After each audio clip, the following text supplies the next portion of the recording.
The Lord be with you. And with your spirit. A reading from the Holy Gospel according to John.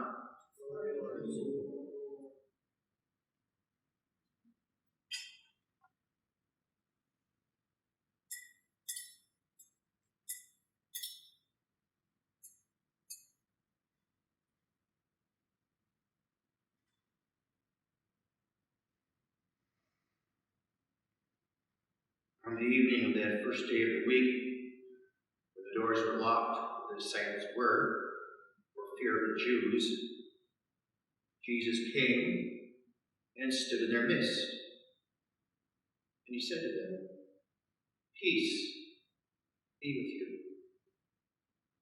When he had said this, he showed them his hands and his side. The disciples rejoiced when they saw the Lord, and Jesus said to them again, "Peace be with you.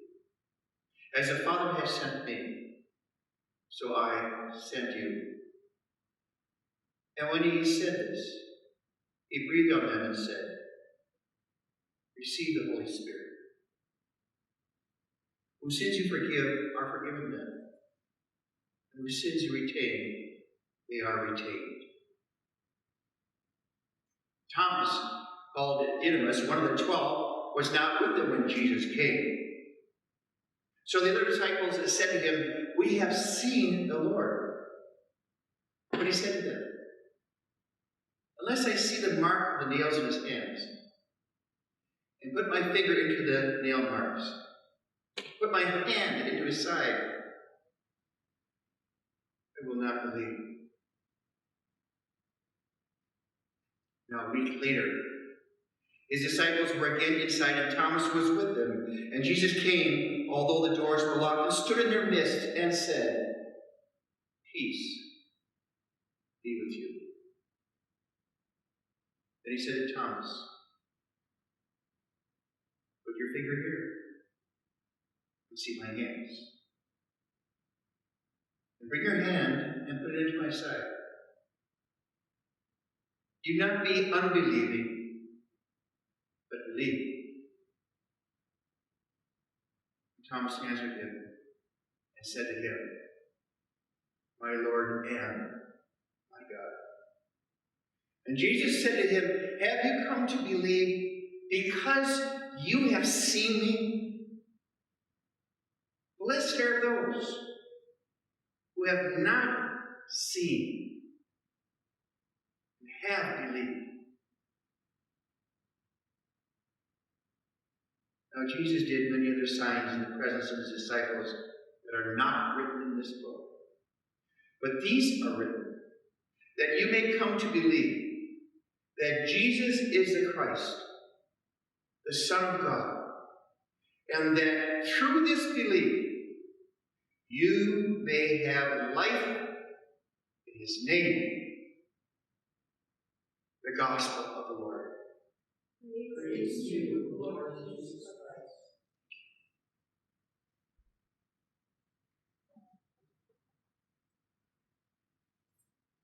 And I have to start out appropriately by saying this, and I know you're going to join back and refrain back to me.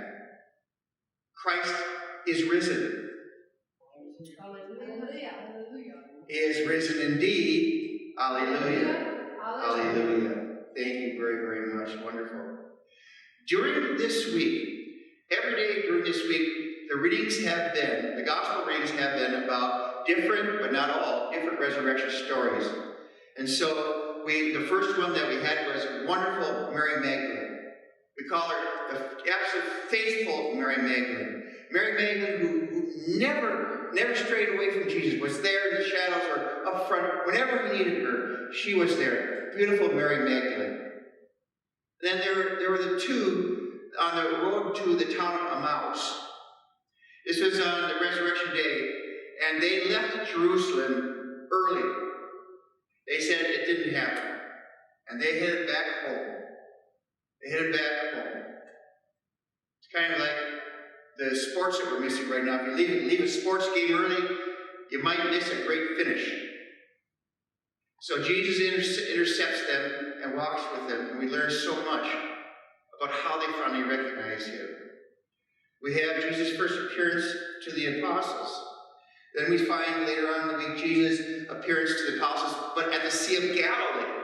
So much to be talked about with these appearances. Maybe someday we'll even have a class on that. One never knows. It's always possible. Even though we know most of the accounts, we don't know all the accounts of Jesus' life and resurrection. It's the last part of John's Gospel. The very last part of John's Gospel is saying that not all has been written. Another part, not all the books could contain all that was said and done. I would like to point out, however, that in Mark's Gospel, which is the first Gospel written, Mark's Gospel, Jesus comes into the room. And you know what he does? The key words in Mark's Gospel is he rebukes all of the apostles. He rebukes them for their hard-heartedness, for the inability to believe, for holding on to doubts. He rebukes them. And then what happens is John, many years later, writes about the rest of the story, because he already knew Mark's writing. And Jesus comes in and says, "Peace be with you." And he goes on and talks about, and gives them, through the Holy Spirit, gives them the power to forgive or to not forgive sins. Beautiful, beautiful gospel that there is today. But I would like to talk about a reality that I think does exist and doesn't get talked about very often. And that is this: doubts. Doubts. Thomas sticks in most of our minds, at least in my mind, Thomas did, because he's a very orderly person. You know that about Thomas. He's very, very precise, very, very orderly. If he had a big tool shop, every tool would be where it belonged, with a peg, and so on and so forth, and the drawers, and all that sort of thing. He had to be very precise. And he had doubts. He had doubts. And the reason why I like listening to this and reading it and studying it more and more is this. If we're honest, if we're willing to be honest, we know we praise Mary Magdalene for being always faithful. And in every parish there are people who are always faithful. They're always the gifted in the church, and God bless them. We need all of you so much. But people like the rest of us, we have doubts at various times in our lives. We have all kinds of doubts that happen in our lives. Sometimes we have doubts about relationships. Sometimes we have doubts about work. Sometimes we have doubts about who we are. Sometimes we have doubts about, believe it or not, for some people, it's true. Actually, many people. We have doubts about the resurrection. We have doubts about heaven. It's true. If we're willing to admit it, it's true. And in today's world, I think it's much more easy to have doubts than it was even in Jesus' time. Why? I mean, what do we hear in the newspaper? Fake news all the time, right? What do we hear? Atheism, Christianity, no good, get rid of it. Stay out of churches, forget about the whole thing, it's all worthless. It's really, really hard today to not have doubts from time to time. It's really, if we're honest, it's really, really difficult in today's world. So what do we do? What do we do? I think there are various things we can do and ought to do. Find those people who work at living the faith. Find them. Hold them close to you. Interact with them. Be a part of their lives. Let them be a part of your life. Let them strengthen your faith. And as your faith is strengthened, the doubts tend to go away. And that's good. Because the only one who wants to have doubts is not Jesus Christ, is not the church, is not members in the church. It is Satan. Satan wants to develop and push doubts in people so they turn away from Jesus, turn away from God, turn away from all things that we've heard today. Everlasting life. Don't fall for it. Don't fall for it. Hold on to people that you know are faithful and learn from them. Come to church. Come to church and listen and learn. And at home, read the Bible. Or go online and read different kinds of articles that are all about faith. And there's hundreds, there's thousands of them written by beautiful, wonderful people. Saints. And lastly, but not lastly, pray. Pray.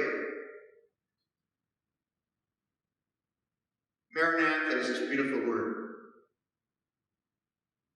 Be with us, Lord. Be with me. Come, Lord Jesus. Just be with me. If you're with me, I have courage. If you're with me, I have strength.